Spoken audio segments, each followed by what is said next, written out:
Cooperativas credenciais. Não aceitando a abordagem dos taxistas no saguão. Tampouco acompanhá-los até o estacionamento. Dear passenger. E aí, meu cara? Tranquilo? Beleza, já começa assim.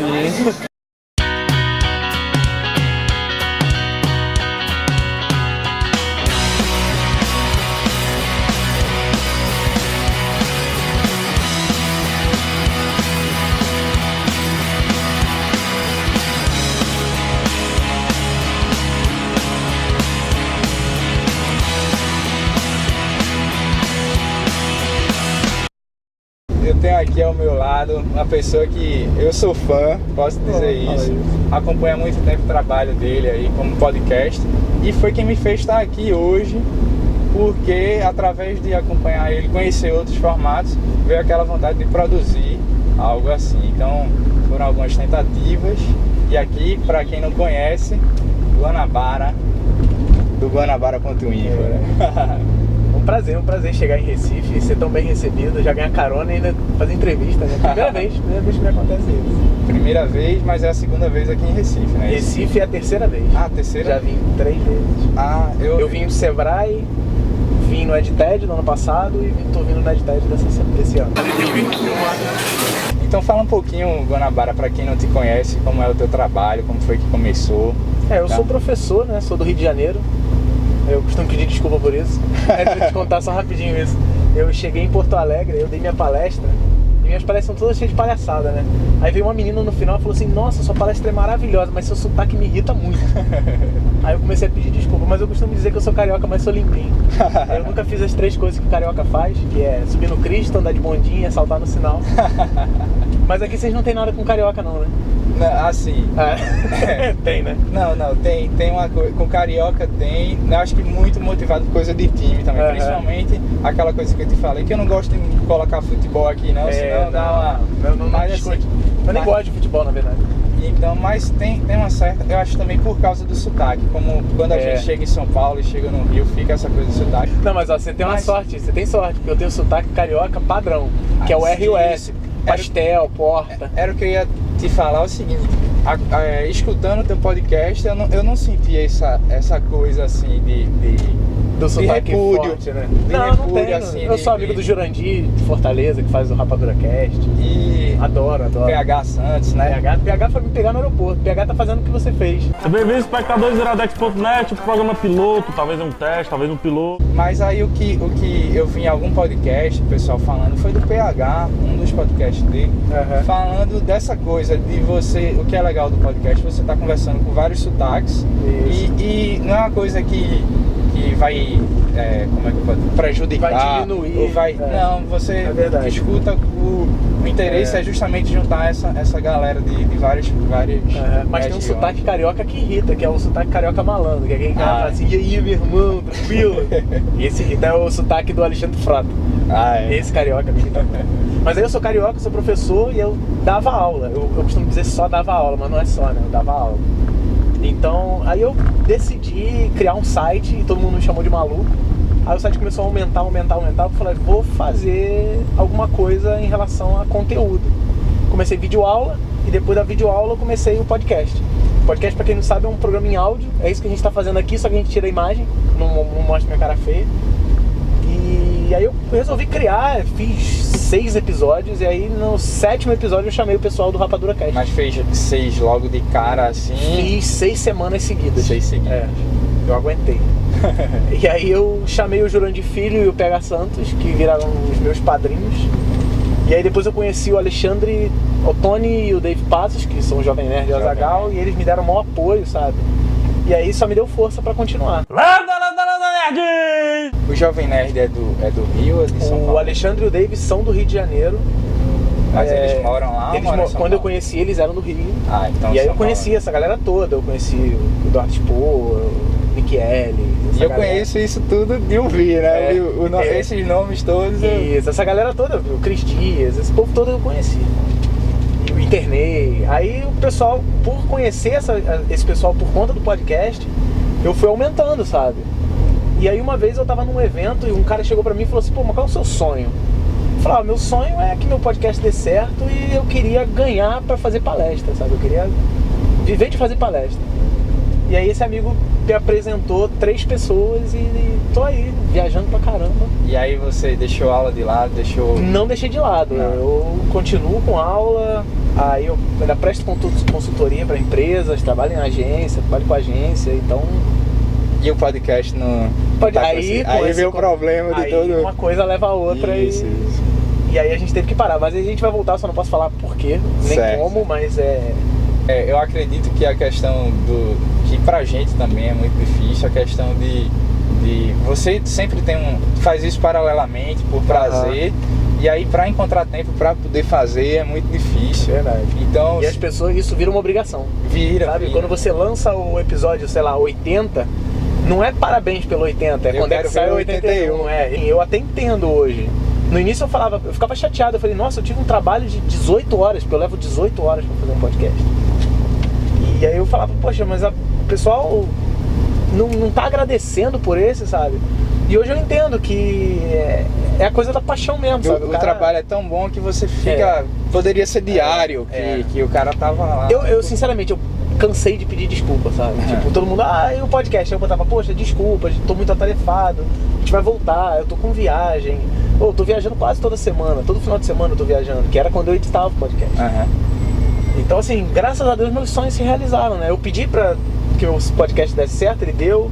Eu pedi pro meu site dar certo, ele deu. Eu pedi pra fazer palestra, tudo. Então assim, eu não tenho do que reclamar, sabe? Só tenho a agradecer.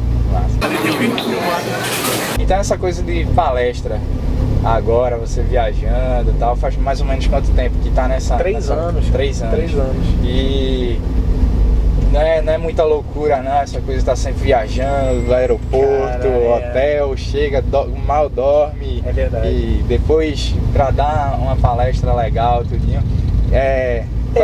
Eu tava até falando essa semana, agora eu vou entregar com ela. Ela tá escondida ali atrás. A namorada do... A minha namorada veio, mas ela não quer aparecer. Ela deve estar colhendo no banco de trás. Ela ainda não acostumou com isso. Eu tava até comentando com ela, eu tô exausto, meu corpo tá cansado, eu tô no final do ano, eu tô no meu, sabe quando você tá no finzinho da gasolina, sabe? Eu tô no finzinho da minha gasolina. Mas quando eu subo lá e que eu vejo a galera prestando atenção, sabe, me dá uma injeção de alguma coisa, não sei se é adrenalina, não sei do que é. E aí eu consigo dar uma palestra legal, e aí quando eu saio eu já dou aquela relaxada e dá aquela cansada também. Mas é complicado, sabe? Tá no aeroporto, é complicado gerenciar trabalho, gerenciar a vida, gerenciar... lazer, né? Tudo difícil. Mas, cara, foi aquilo que eu acabei de falar, foi eu que escolhi isso, sabe? Não apareceu e eu reclamo, cara, eu não reclamo de nada, sabe? Eu só tenho a agradecer. E agora eu tô aprendendo um pouquinho a dizer não.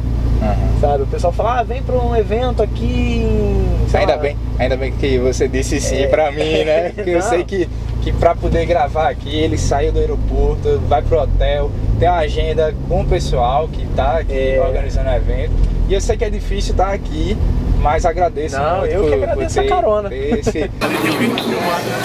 Quando você começou a fazer os podcasts, eu acredito que foi um dos primeiros, ou dessa turma que começou primeiro no Brasil. Eu costumo classificar que eu fui da segunda leva. A primeira leva foi Guileite, foi Biacunzi. O meu podcast começou quando o Nerdcast estava no episódio 10. Naquela época, o pessoal tava meio que numa coisa de um certo boom, tava se estourando essa coisa, se popularizando. Sim, mais pessoas tava na moda. Tava na moda. E aí, hoje em dia, são quantos anos depois daquele começo? 4 anos. 4 anos. 4, 5, vai fazer 5 agora. Depois disso, você imaginava que a coisa, hoje em dia estaria muito mais popular do que está hoje? Ou esperava? Eu esperava mais. Porque assim, nos Estados Unidos já esfriou o podcast há muito tempo. E o Brasil ainda não pegou o podcast. Agora, eu acredito que assim, o podcast ele sobrevive por si só. Você consegue ter é uma mídia interessante, é uma mídia que dura pra sempre. Eu até hoje recebo e-mail de pessoas assim, eu conheci seu podcast semana passada, sabe? Só que é o seguinte, o grande problema que desmotiva as pessoas, poucos podcasts chegam ao episódio 100, é a falta de grana, sabe? O cara vai lá 18 horas pra editar, é cansativo, é que eu persisti mesmo. Na verdade, não tinha muita coisa pra fazer. Eu precisava usar como terapia o podcast. Mas isso é uma história muito longa. Mas no caso você fazia nas horas vagas? Fazia no final de semana, gravava no sábado e editava no domingo.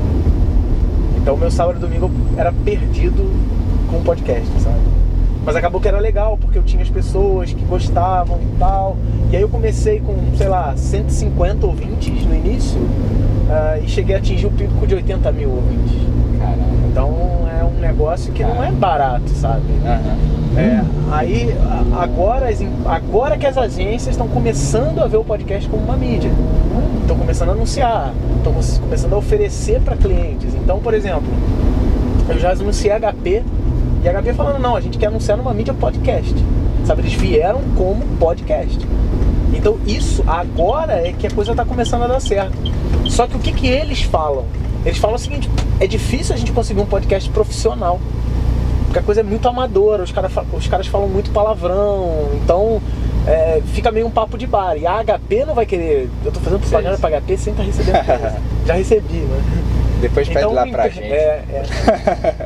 E aí assim, eles precisam de pessoas que façam direito, sabe? E as pessoas acham que podcast é brincadeira. Podcast pode ter brincadeira, mas ele tem que ser levado a sério. O meu eu sempre levei a sério, então é uma das dicas que eu sempre dou. Fazer com seriedade, fazer com carinho. Então eu prefiro não fazer do que fazer mal feito. As pessoas falam assim, não, lança sem edição. A gente só quer ouvir você falando, você com a sua irmã, você com a galera que você grava. Lança sem edição, lança sem música. Eu não consigo, sabe? Porque aí eu perco aquela seriedade que acabou que eu consegui conquistar com mais de 100 episódios. Eu consegui passar, eu não consegui chegar ao número 100, mas eu já passei dos 100 episódios. Porque eu tenho aquele A e B, né, que todo mundo faz. Sim. Então eu não conseguiria se eu não levasse com essa seriedade. E eu tava até pensando nisso, assim, que a dificuldade de tempo, de tudo pra produzir. Você passa por isso, né? E aí eu tava pensando justamente nisso, poxa, eu vou tentar fazer um que seja mais só uma conversa, sem efeitos, e às vezes sem imagem mesmo, fazer podcast, só que o que atrai é essa edição. Graças a Deus eu tenho muita gente boa pra me ajudar, sabe? Eu consegui encontrar muita gente interessante nessas minhas viagens e tal, então eu consegui coisas do tipo entrevistar os caras do Google, entrevistar o presidente da Linux International. Eu vi aquele entrevistar o criador do WordPress. Né? Nossa. O último foi com o cara do Portugal. Foi com o cara do Google, Pedro Dias. Que era o cara que dizia qual site deveria ser punido, qual não deveria ser punido. Então isso é uma honra muito grande. Tipo, Pedro Dias, quando chega no Brasil, ele entra em contato comigo, sabe? O cara do Google me ligando, sabe? O presidente da Linux International, ele liga pra mim e fala caipirinha. É uma das poucas palavras que ele sabe falar em português. Então quando ele tá chegando no Rio, ele quer que eu leve ele pra beber caipirinha, sabe? Isso é uma honra muito grande. Poucas pessoas têm essa felicidade de ter essa galera, tipo, Mundo Canibal, qualquer coisa que eu quero fazer um vídeo, quero fazer uma vinheta. Aí eu boto o Rodrigo, ligo pro Rodrigo e falo, Rodrigo, fala essa frase aqui pra mim com a sua voz maluca. Guilherme Briggs também. É uma honra muito grande. E um abraço pra esse pessoal que não vejo há muito tempo. A questão de vídeo, se você já pensou em produzir videocast? Cara, eu acho que vídeo é muito bom. Eu sim já pensei em produzir, mas eu tenho um grande problema, que é eu não consigo me adaptar bem ao vídeo. Eu conheço o Cadu do Videolog, que tem o canal do Cadu Filmes, né? E ele fala que ele edita vídeo muito rápido e áudio demora muito.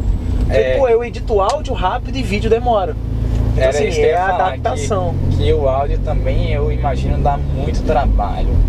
E eu acho que os dois dão trabalho, e é isso aí, quem tá acostumado. É costume.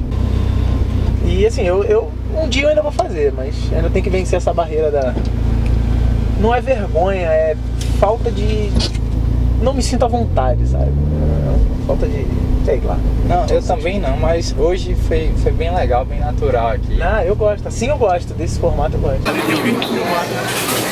Bom, então a gente vai terminar aqui no estacionamento, chegamos no hotel. Tinha conversa aqui pra gravar 10 vídeos, mas o tempo da gente eu volto mais. Pronto, beleza, vai ser um prazer gravar mais uma vez. Tem muita coisa que eu queria saber também, passar pro pessoal. Mas aí eu agradeço por essa oportunidade aí. Eu que agradeço, parabéns com o projeto. Ontem eu falei isso no Facebook, foi a realização conhecer o Mackenzie, porque... Não, o Mackenzie é gordo. Mas aí o que eu tava dizendo, a minha realização não foi por... é uma celebridade, não, mas é um cara que produziu algo que eu achei incrível. Então aqui é outro cara que produziu algo que eu acompanhava e não imaginava estar gravando um podcast contigo um dia. E a gente tá aqui e pra mim isso é uma realização. Não, o prazer é todo meu. E sempre que tiver em Recife, você pode vou dar é só chamar que a gente vai. Beleza, boa sorte aí no EdTed, né? Próximo ano, quem sabe, próximo ano EdTed a gente pode estar fazendo vídeos. Exatamente. Tá bom então. Obrigado. Valeu. Pô, valeu.